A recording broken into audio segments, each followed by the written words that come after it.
Hey everyone, Cody Hayes here, and I'd like to welcome you to part three as we examine the Gospel of Matthew. And where we left off was questions relating to the massacre of the Holy Innocents.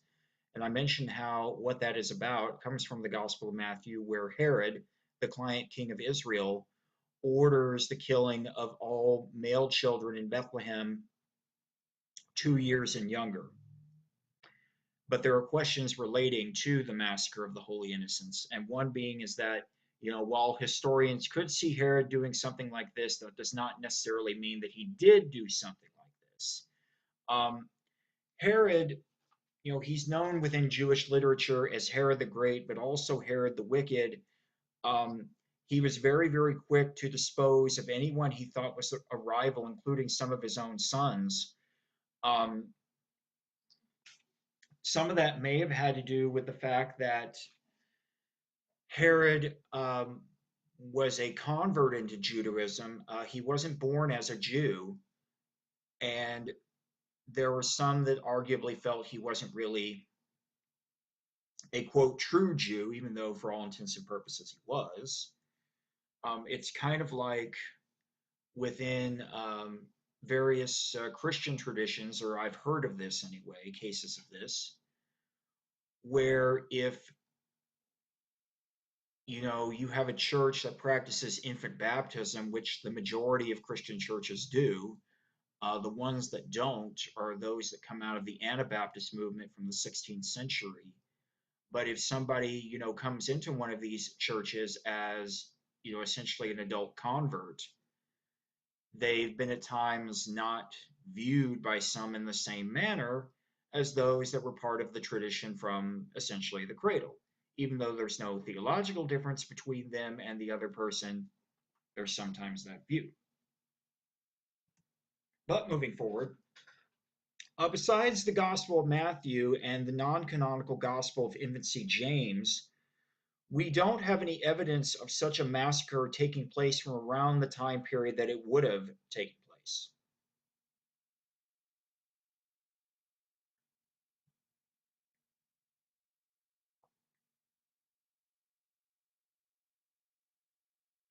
Simply put, we have no evidence. Um, Josephus, in his Antiquities of the Jews, doesn't mention such an event. We don't have any other outside of Matthew, the Gospel of Infancy James, which would have been written about a decade or so after Matthew at earliest. Luke's Gospel, which we'll be looking at later, and also talks about the birth of Jesus, it mentions no such event taking place. Now, there is a reference to the massacre of the Holy Innocents that's found in Macrobius's work Saturnalia. Macrobius, he was a non-Christian, but his work is from the early 5th century.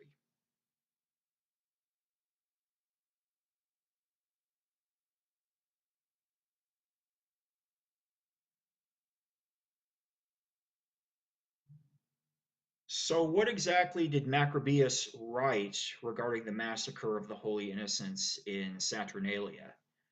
Well, he mentions about a conversation, a discussion taking place with the Emperor Augustus, who was the Roman emperor.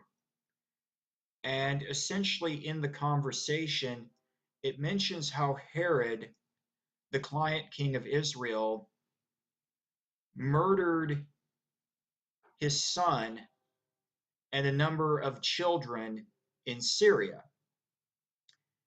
And Augustus makes the statement that it's better to be Herod's pig than his son. Because, of course, Herod being Jewish and a pig being an unclean animal that the Jewish people would not touch. But there are some issues related to that statement in Macrobius's work.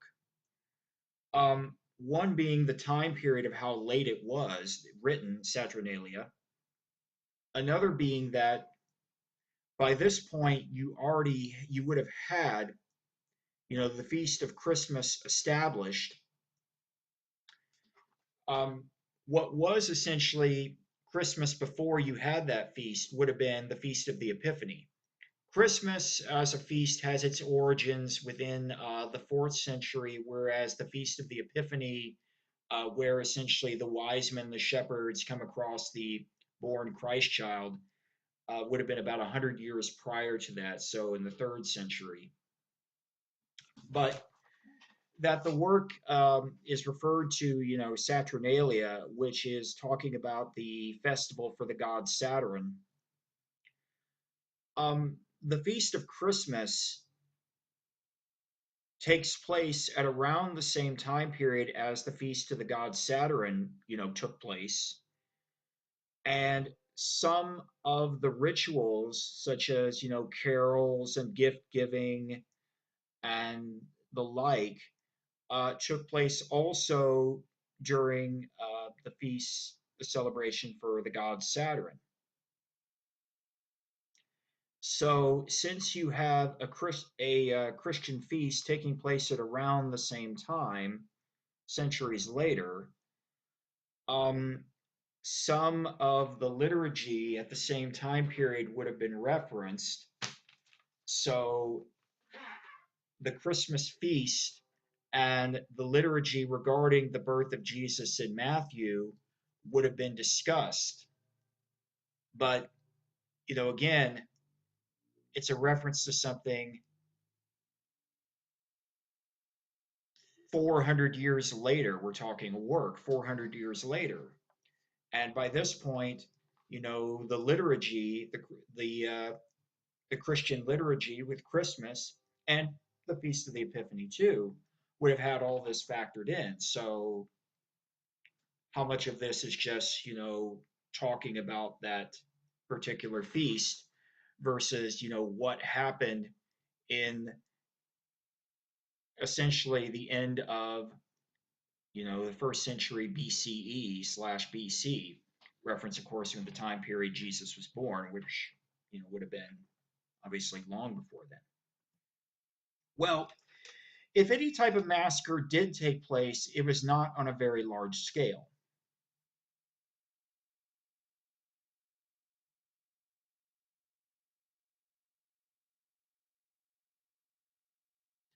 This is essentially a moderate view taken regarding the massacre of the Holy Innocents, that if anything did take place in Bethlehem, it would not have been on a very large scale, which is arguably why you don't have any other outside evidence referencing it. But moving forward with the flight of the Holy Family here, Joseph, Jesus' foster father, he was warned to flee into Egypt to avoid Herod's killing of the male children in Bethlehem.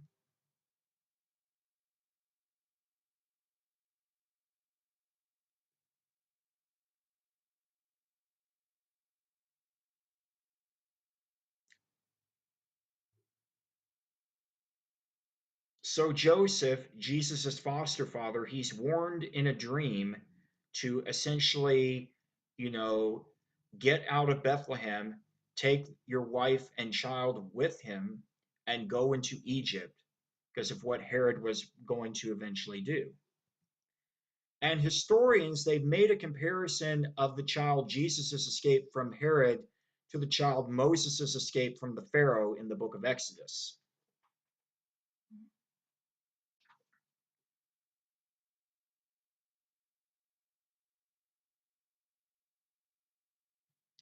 So historians, they've made a comparison with what is described in the Gospel of Matthew regarding Jesus and his escape from Herod, the client king of Israel, to Moses, the child Moses, and his escape from the Pharaoh, where in the beginnings of the book of Exodus, um, the Pharaoh essentially orders the killing of Israelite boys, boys that are born to Israelite women. The girls will be spared, but the boys will be killed.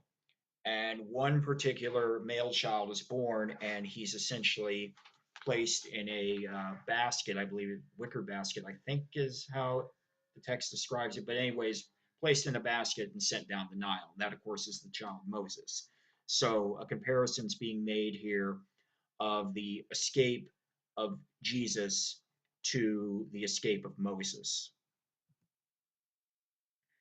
In, or excuse me, and in learning of Herod's death, Joseph, he was informed that it was safe to return to Israel from Egypt, but rather than return to Bethlehem, he instead settles in Nazareth.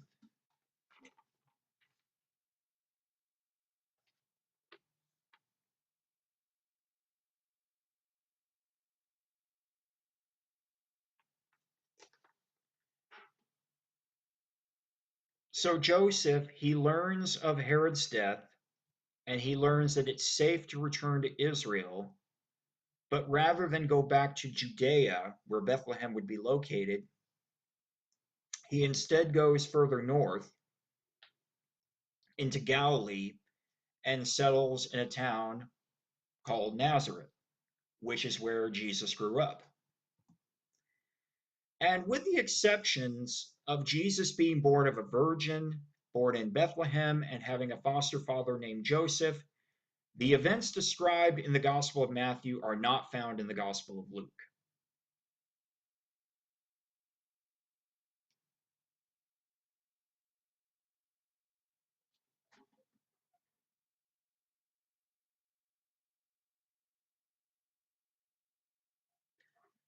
There are similarities between the birth of Jesus in the Gospel of Matthew and in the Gospel of Luke, but there's a whole lot of differences.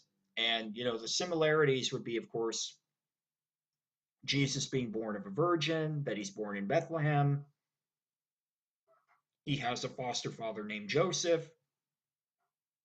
But outside of that, the events described in terms of his birth that you find in Matthew, they're not found in Luke.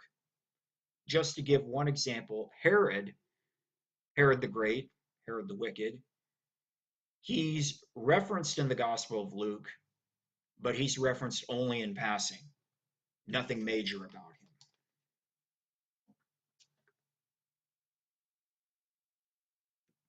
So look at a little bit near now with the ministry of Jesus, and starting off here, with the Sermon on the Mount. So just, a few things here. Don't do things just to be seen.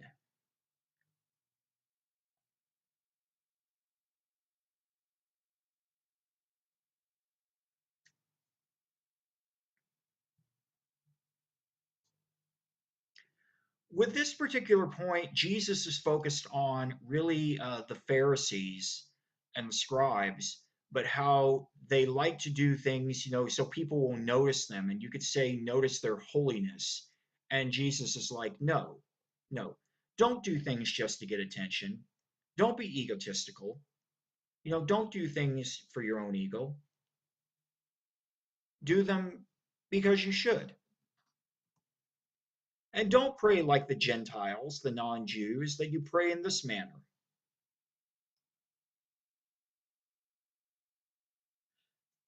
This manner would, of course, be a reference to a portion of the Our Father, the Lord's Prayer. You also see a portion of the Lord's Prayer in the Gospel of Luke. But not praying like the Gentiles, the non Jews. In this case, we're referring to the Greco Romans. One difference between the God of Abraham and the various Greco-Roman gods is that the God of Abraham is understood, of course, to be all-knowing, all-loving, and all-powerful. The Greco-Roman gods were not understood in that manner. Um, they had, strengths above humans in some areas, but there were other areas where arguably humans had strength above them. One of the things that the Gentiles would try to do is they would try to appease their gods to get them on their side, whether that be saying many, many prayers to get their attention often, or something to get them on their side. Um, there is a work that I read a number of years ago called "The Rise of Christianity" from Rodney Stark, giving a sociological account, and he mentions how one of the deals of how Christianity got over was being different from the Greco-Roman gods.